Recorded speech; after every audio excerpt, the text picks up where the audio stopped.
I absolutely love Grand Tours, and I also actually love my cufflinks. Can you see those? I'm not sure if you can. Maybe you can. Who knows at this point? I like my cufflinks. I like Grand Tours. This video is about 10 cheap Grand Tours that you can buy for under £30,000. Pretty expensive, but they would have appreciated quite a lot. So no faff from me, let's get straight into it. If you like the video, do hit the like button and subscribe as well if you're new. Without further ado, let's get into the video.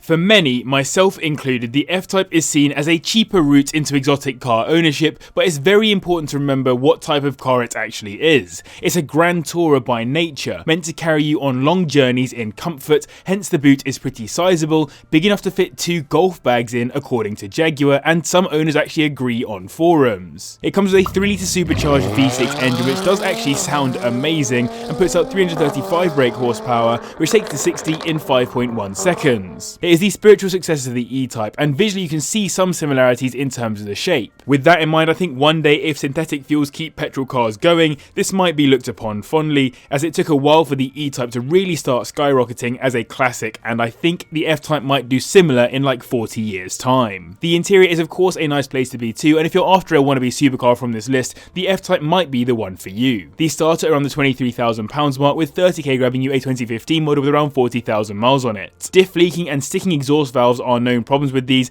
and outside of that the main problems owners note are build quality related. Next up we have the Aston Martin V8 Vantage, a car which comes from arguably the UK's most prominent Grand Tourer company. Even though people generally consider the best of the best Astons alongside supercars, it's important to remember that the focus has almost always been on being able to chomp down miles on a long road trip. I'm not sure many cars on this list would be as good as an Aston Martin for a Europe road trip, where you end up in expensive places like Monaco or the south of France. The Vantage, though the sportiest Aston available at the time, remained a major competitor in the GT market. The earlier Vantage comes with a 4.3-litre V8 which puts out 380 brake horsepower, taking it to 60 in 4.9 seconds. When you buy a Vantage, you buy a hand-built British sports car, so you genuinely do benefit from a car that has had time and effort put into the finish. That's why reliability on them isn't as horrendous as you might expect, though of course prices can be high for replacement, and I was thinking about whether I should get one until I saw the price of a replacement clutch. You're looking at around £23,000 at the bottom end to get into one of these, and for £30,000 you'll get yourself a 2005 model with around 50k on the clock. I recently did a video talking about car depreciation, and the brand that was most renowned for this is Maserati. Their depreciation has almost become a self-fulfilling prophecy. It's genuinely crazy. The Maserati Granturismo has suffered from this heavy depreciation, but that's a good thing for us as consumers, as now you can get an S example anywhere from around the £20,000 mark, with £30,000 being enough for a 2011 example with around 40,000 miles on it. For your money, you're getting the larger 4.7-litre V8 engine which puts out 433 brake horsepower,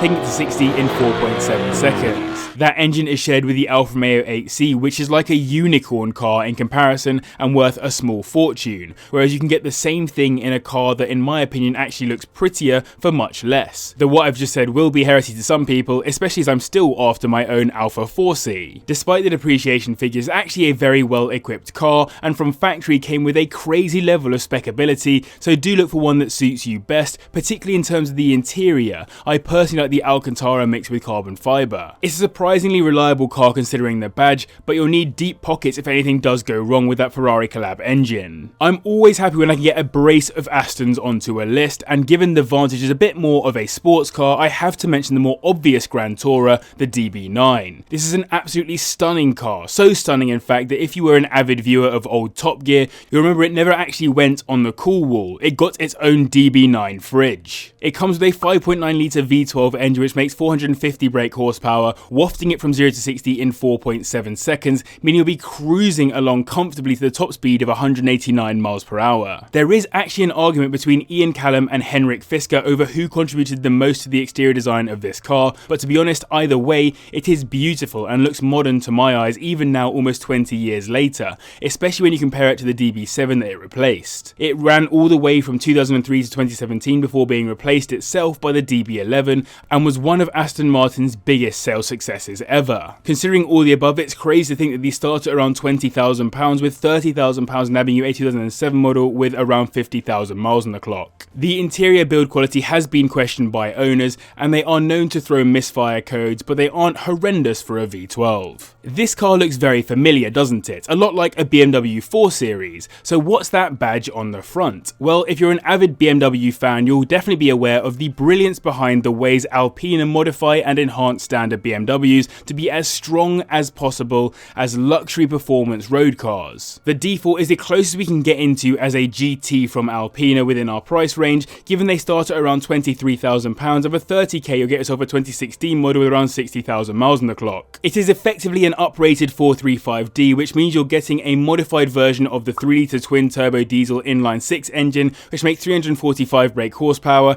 and will do 0 to 60 in 4.5 seconds. There was actually an Alpina B4, which is the petrol equivalent, but it's slightly out of our price range. In terms of mods, other than the engine, the transmission was built to have better timing, the suspension is built to provide maximum comfort, there are larger Brembo brakes for better stopping power, and of course the typical Alpina tailoring to the interior and alloys to make it feel that bit more premium. It's hard to find problems with the car considering how rare it is, but the 435D was known to have EGR issues as well as steering rack problems, so there is potential for carryover to this car. So I hope you guys enjoyed this video. I want to know the answer to a question, which is, what is your personal favourite Grand Tourer? I honestly thought about this the other day, thinking about what Grand Tourers actually are. What is your personal favourite one? And a quick reminder, if you are new here, do hit subscribe for 2 videos every single week. The R230 generation Mercedes SL came originally only as an SL55, but with the facelift came the new upgraded engine, a new look, and a new name, the SL63 AMG. That engine is an absolute beast. It's a 6.2 litre V8 which, like the F-Type, sounds incredible, making 517 brake horsepower and managing 0 to 60 in 4.5 seconds. It's the same engine used across the 63 line of cars from that late 2000s to early 2010s era, which was mated to the typical 7-speed automatic gearbox, helping it to feel super smooth through the gears. Having driven one on track, it feels very fast, like ridiculously fast, but it also feels very heavy. It's not the best for track driving in standard spec, which is as expected, considering it's not supposed to do that, and instead it's supposed to drive on long grand tours. Interior wise, it's also more comfortable than it is aggressive for the same reason. One of my favourite things about it is that hardtop convertible roof, which makes it look good regardless of whether it's up or down. It is slightly on the pricier side in this video, starting at £26,000, and 30k will grab you a 2008 model with around 40,000 miles on the clock. That gearbox is known to be the main source of problems according to owners on forums, so worth taking one for a test drive and giving the gearbox some time to show up any problems. The Porsche 911, though a sports car in the right spec, can actually very much be called a Grand Tourer, particularly like the Turbo or an equivalent. But we're not talking about the 911 in this video,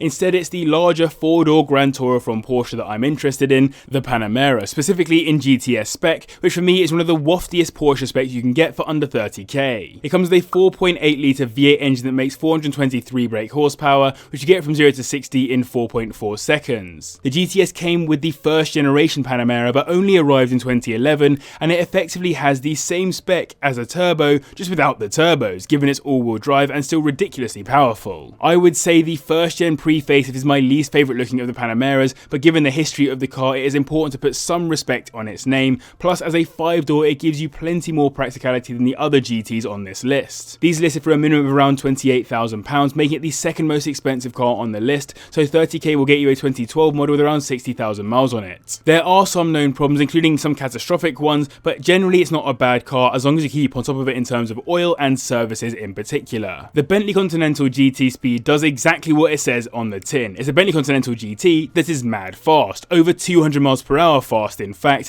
thanks to that 6-litre twin turbocharged W12 engine, which makes a massive 601 brake horsepower, the most of any car on this list, which takes to 60 in 4.3 seconds. So the Conti dropped in 2003, the GT Speed arrived in 2008 with some slightly aesthetic modifications, as well as a bunch of other areas being uprated. But if I'm absolutely 100% honest with you, I don't see the point of going for a GT Speed speed over the standard GT unless you expect to be doing over 200 miles per hour. The difference isn't worth it in my head, as it's all performance stuff, when in reality the reason why you buy a Conti is to waft around in pure luxury, and because you're not afraid of the potential repair costs if something goes wrong. It's worth mentioning they don't actually go wrong as often as the internet tells you, but when they do, good luck with the payments. These are listed for a minimum of around £24,000, with £30,000 getting you a 2008 model with 60,000 miles on it. The coupe and convertible versions of the F-Series BMW M6 are absolute monsters in terms of performance, but they also look amazing and are built to take on long journeys in comfort, though it's worth mentioning that you might find yourself stopping at quite a few petrol stations along the way, given it's quoted as doing 28 miles per gallon, but owners note getting much less in reality. That's all down to that 4.4 litre twin turbocharged V8 engine that makes 552 brake horsepower,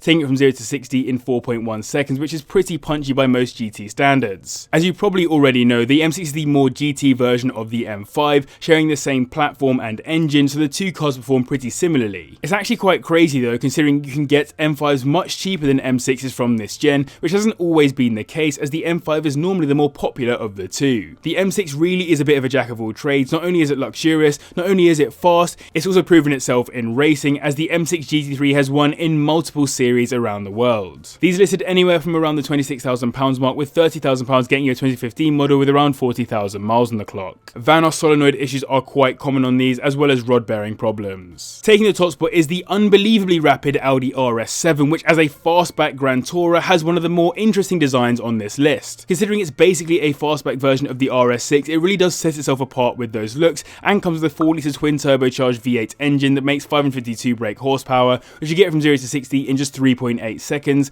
That is genuinely a ridiculous level of performance, helped of course by the fact that it's all-wheel drive. It also comes with some cool styling packages, my favourite being the carbon fibre package, unsurprisingly if you watch the channel. When I said it's a fastback RS6, it is literally the same car as the RS6 up to the end of the front doors, including the interior. It's just the back of the car that was changed. Either way, it's got an insane top speed of 190 miles per hour with the Dynamic Plus package attached, which is just bonkers. This is the most expensive car on the list though, starting at our £30,000 limit, and for that one you'll get into a 2014 with around 70,000 miles on the clock. Clutch slipping is a known problem with these, and oil consumption is known to be high too. So I hope you guys enjoyed this video. If you did, please hit the like button and subscribe as well if you're new. I'd really appreciate it. Mass thanks to the patrons for their support, and to you guys as well for watching. And if you want to see another video about some luxury cars that aren't Grand Tourers, do click up here and subscribe as well down here.